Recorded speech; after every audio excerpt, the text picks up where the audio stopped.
uma palavra forte e poderosa para alimentar o nosso corpo espiritual e edificar a nossa vida com Deus. Amém? Eu peço aos irmãos que tomem em mãos as suas Bíblias e abram no livro de Atos dos Apóstolos, quinto livro do Novo Testamento e 44º livro da Palavra de Deus, da Bíblia Sagrada, Atos dos Apóstolos, considerando a organização bíblica atual. O livro de Atos foi escrito pelo Dr. Lucas, ao excelentíssimo Teófilo, nome cujo significado é Theo, palavra grega, significando Deus, e Filos, ou Filo, palavra grega que significa amigo. Teófilo, então, traduz-se por amigo de Deus, para quem, por consequência, entendemos ser escrito o livro de Atos dos Apóstolos para todos os amigos de Deus. E se você é amigo de Deus, que está aqui nesta noite, o livro de Atos foi escrito para mim e para você também. Meus amados, adiante alguns capítulos. Eu quero que você vá até o capítulo 9, versículo 32. Capítulo 9 do livro de Atos, versículo 32. Assim diz as Escrituras: viajando por toda parte, Pedro foi visitar os santos que viviam em Lida. Ali encontrou um paralítico chamado Enéas, que estava acamado fazia 8 anos. Repitam comigo: 8 anos. Disse-lhe Pedro: Enéas, Jesus Cristo vai curá-lo. Levanta-te e arrume a sua cama. E ele se levantou imediatamente. Em Jope havia uma discípula chamada Tabita, que em grego quer dizer Dorcas, e que se dedicava a praticar boas obras e dar esmolas. Naqueles dias, aquela mulher ficou doente, morreu, e o seu corpo foi levado e colocado num quarto de andar superior. Lida ficava perto de Jope, e quando os discípulos ouviram falar que Pedro estava em Lida, mandaram-lhe, pois, 2 homens, dizer-lhe: não se demore para vir até nós. Pedro foi com eles, e quando chegou, foi levado para o quarto andar superior. Todas as viúvas o rodearam, chorando e mostrando-lhe os vestidos e outras roupas que Dorcas tinha feito quando ainda estava com elas. Pedro mandou que todos saíssem do quarto. Depois ajoelhou-se, orou, e voltando-se para a mulher morta, disse: Tabita, levanta-se. E ela abriu os olhos e, vendo Pedro, sentou-se. Tomando-a pela mão, ajudou-a a pôr-se de pé. Então, chamando os santos e as viúvas, apresentou-a viva. Amém? Feche a sua Bíblia, dê um glória a Deus. Aleluias. E vamos meditar nessa palavra nesta noite, porque hoje é quarta-feira e nós estamos aqui no culto da quarta profética. E neste culto eu quero profetizar a vitória sobre a sua vida. Amém? Amém. Meus amados irmãos, quando nós encontramos em uma igreja ou qualquer outro lugar onde esteja concentrado um grupo de pessoas envolvidas com a obra de Deus, em geral nos deparamos com diversos tipos de consciência e padrões espirituais. Encontramos pessoas alegres, saltitantes, trabalhadoras em todos os sentidos, e também nós encontramos as pessoas desanimadas, cansadas e fracas espiritualmente falando. O texto lido fala a respeito desses 2 tipos de pessoa, e sobre isso nós aprenderemos nesta noite. Amém? A Bíblia é um livro para ser lido e compreendido de forma espiritual, e nós só conseguimos compreendê-lo e traduzi-lo quando permitimos ao Espírito Santo de Deus fazer parte de nós. Meus amados irmãos, nesta passagem que nós acabamos de ler, nós vemos o poder de Deus operado através de Pedro. O poder de Deus através da vida de um homem chamado Pedro. Um homem cujo padrão de fé Deus concebeu firmar a sua mensagem. Pedro era um homem de temperamento complexo, atitudes nem sempre das mais acertadas, porém ele possuía um tesouro especial dentro de si, um coração aberto para receber a palavra de Deus.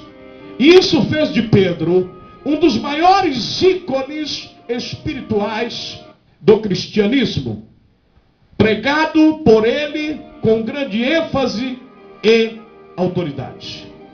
Meus amados, o versículo 32 do livro de Atos, relatado por Lucas em Atos dos Apóstolos, mostra Pedro viajando por toda parte.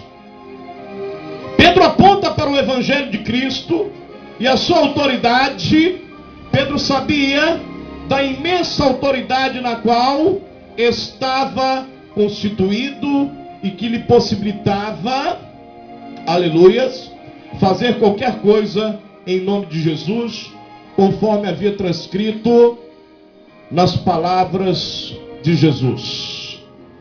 O apóstolo João, ele diz: e tudo quanto pedirdes em meu nome, isso farei, a fim de que o Pai seja glorificado no Filho. João 14:13, a Bíblia diz, também o próprio Lucas, detalhando para a eternidade o envio dos 70 discípulos, no capítulo 10 e versículo 19 da Bíblia, ele transcreve: eis que vos dou poder para pisar em serpentes e escorpiões e toda a força do inimigo, e nada vos fará dano algum. Meus amados, o evangelho pregado com autoridade é um fator gerador de milagres. Você precisa compreender isto para trazer esta dimensão para a sua vida e para a vida das pessoas do seu círculo de relacionamentos. E aí você vai ver as bênçãos de Deus se multiplicando sobre a sua vida. E é sobre este tema que eu quero pregar nesta noite. O evangelho pregado com autoridade é um fator gerador de milagres. Amém? Meus amados, Pedro sabia disto e depois vai utilizá-lo para dar uma grande demonstração do poder através da sua vida e desta passagem. Da mesma forma, Deus quer utilizar a sua sabedoria e a sua fé para utilizá-lo em grande demonstração de poder através de toda a sua passagem na vida terrena para a vida eterna. Do mais alto nível espiritual a ser atingido. Ainda no versículo 32 de Atos dos Apóstolos, a palavra de Deus nos informa que Pedro foi visitar os santos da cidade de Lida. Essa cidade ficava no meio do caminho entre o Egito e a Babilônia, e foi evangelizada pelo próprio Pedro há muitos anos atrás. Meus amados, compreendam uma coisa comigo. Compreenda isto aqui. O Egito tipifica a escravidão e sofrimento do povo de Deus, e a Babilônia, o pecado do mundo. Então, esta é mais uma prova do poder de Deus. Em qualquer lugar, Ele pode estar presente, mesmo ao meio do fogo cruzado. O risco de sofrimento e de contaminação pelo pecado, nós temos que ser atrevidos e lutar para ministrar a palavra e converter os privados do amor de Deus. A semente da paralisia. Meus amados, nesse texto que nós lemos, nessa mesma cidade, Pedro encontra um homem paralítico chamado Enéas. O nome derivado do grego e que significa glorioso. Segundo a palavra de Deus, o outrora glorioso Enéas se encontrava paralítico há 8 anos. Assim como na vida de outros paralíticos conhecidos na palavra de Deus, ele também estava jogado numa cama, moribundo, sujo, doente, dependendo das pessoas para carregá-lo de um lado para o outro, sem perspectivas de vida. Nós não sabemos o que gerou a paralisia de Enéas, mas nós sabemos os resultados de uma doença. Deus não te chamou, e eu quero que você preste atenção nessa noite, Deus não te chamou para ficar paralisado. Nós somos cuidadosamente projetados para andar, para correr, para comunicar, para desbravar. Toda a máquina humana foi desenhada para isto. Amém? Nessa passagem, nós encontramos alguns itens importantes para a nossa meditação. O primeiro item, nós temos um homem. Segundo item, nós temos uma doença. O terceiro item, nós temos uma cama. E no quarto item, nós temos um profeta. O homem que representa o templo do Espírito Santo e também representa o próprio Deus e o seu evangelho na terra. Já a doença de Enéas, o glorioso, reflete a dificuldade do homem em se manter íntegro durante todo o percurso da sua caminhada com Deus. Porém, quando nós estamos doentes, nós temos uma possibilidade de resgate, que é buscar a presença de Deus. A casa, conforme já ministramos outras vezes aqui, é o único templo concebido por Deus, é o nosso corpo, onde há 2 altares e não apenas um, porém um completando o outro. Em tempo, esses altares são a mesa onde recebemos e testemunhamos a provisão diária do Senhor, e a cama onde, quando casados, representamos a união entre Deus e a igreja. E quando não, o sono profundo representando uma morte e um renascimento todos os dias. Meus amados irmãos, Enéas, o paralítico, estava prostrado em uma cama. Ele representa o cristão paralisado no altar, sem conseguir atuar e nem tampouco receber a promessa de salvação de Deus. E finalmente, o profeta chega representando a presença de Deus diante de toda dificuldade, para livrar aquele homem do pecado e alçar nossas vidas a um nível espiritual superior das nossas capacidades físicas e intelectuais. Vamos pensar um pouco na situação de Enéas. Seu nome traduzido, sabemos, já falei aqui, é glorioso.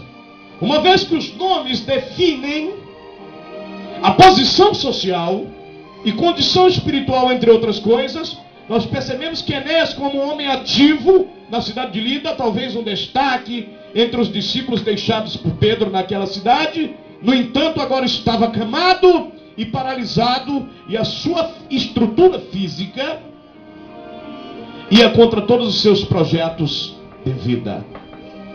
Uma pessoa paralisada por muito tempo, se não for bem cuidada, ela desenvolve feridas em virtude da falta de exercícios. Da mesma forma, uma pessoa paralisada, ela desenvolve feridas espirituais no corpo espiritual, ou seja, na alma. E se não forem tratadas com prudência e urgência, irão se tornar cada vez mais difíceis de serem curadas. Uma pessoa paralisada, ela fica isolada da sociedade, pois não consegue estar em todos os lugares onde uma pessoa sadia pode estar. Da mesma forma, uma pessoa espiritualmente paralisada, ela fica isolada da presença de Deus, pois não consegue buscar a sua presença em todos os lugares. Estas são pessoas que faltam culto, não comparecem às reuniões ministeriais, nem os pequenos grupos em casas, nem as reuniões de oração, enfim, pessoas isoladas dentro do seu próprio altar, ou seja, a sua cama. Uma pessoa paralisada, ela perde o seu poder de locomoção e só pode ir a algum lugar quando é empurrada por alguém. Tem muita gente assim, nos dias de hoje, só anda se for empurrada ou puxada. Só cumpre seus compromissos se alguém acordar. Só paga suas contas. Mostra algo tremendo.